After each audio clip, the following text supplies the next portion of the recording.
अगर आप भी चाहते हैं NR म्यूजिक का ऑडियो वीडियो सबसे पहले आप तक पहुंचे तो लाल बटन को दबाकर चैनल को सब्सक्राइब करें, साथ में बेल आइकॉन को दबाना ना भूलें। रे भाई रे रो भाई की भेलो बड़ा कोने जा छाती फाड़ के बोल न रो हमरो कना जा तू कोने छ तो हमरो कना जा जल्दी बोल न रो जल्दी बोल न की कहियो भाई की भेलो भाई रो सोचलिए कि हम आइ एकरा लव यू कहिए टा देबे लेकिन की कहियो भाई की भेलो भाई रो भोरे जब देखलियो आ लोग सब कहे चले कि उ गोरकी तो भाग गेलो। बाप रे बाप रो यहाँ द्वारे बिकिरा जागो गीत गेल के रो हो रो भाई बाप रे बाप कनी सुना सुना जल्दी सुना बड़ा मन करे छो सुना सुना भाई रो जल्दी सुना सुना कथी सब भेलो रो कनी सुना रो जल्दी सुना न तो ले सुन भाई रे बिकी भैया अखन अहाँ सब सुन रहल छी NR म्यूजिक के शानदार प्रस्तुति। जोगार तो नहीं लगले लेकिन हमरा बुखार लग गेलो। एगो छौरी के कहिया हसो रही फेरा में हम लहंगो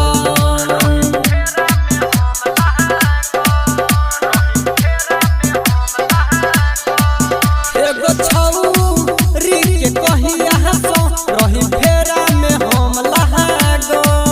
सोचते रही आई लव यू कहबो सोचते रही आई लव यू कहब काल दोसर ले भागल एगो छौरी के कहिया हसो रही फेरा में हम लहंगल एगो छौरी के कहिया हसो रही फेरा में हम लहंगल। की कहियो भाई रे रिचार्जो करे लियो फोनो दिलियो पता नहीं की कलियो लेकिन उ छौरी छोड़ को केना भाग गेलो।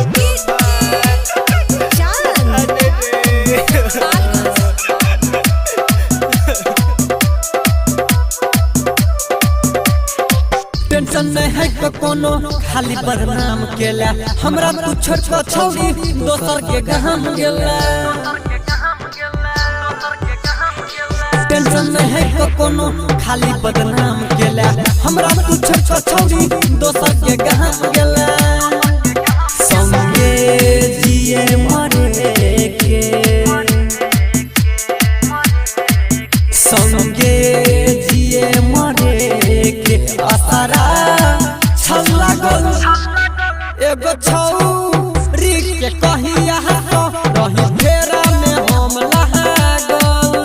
एगो छौरी के कहिया हसो रही फेरा में हम लहगल। पता नहीं चलो रे भाई साइकिलो पर संगे संगे घूमे चलिए रे भाई रे नैना मेला को हमरा छोड़ी फसेला कुछ दिन के बाद हमरा धोखा देला सुन न नैना मेला को हमरा छोड़ी फसेला कुछ दिन के बाद हमरा धोखा देला राइटर नागेंद्र धर्मेंद्र राइटर नागेंद्र धर्मेंद्र बिकी राजा सबके लखेल एगो छौरी के कहिया हसो रही फेरा में हम लहगल एगो छौरी के कहिया हसो रही फेरा में हम लहगल सोचते रही आई लव यू कहबो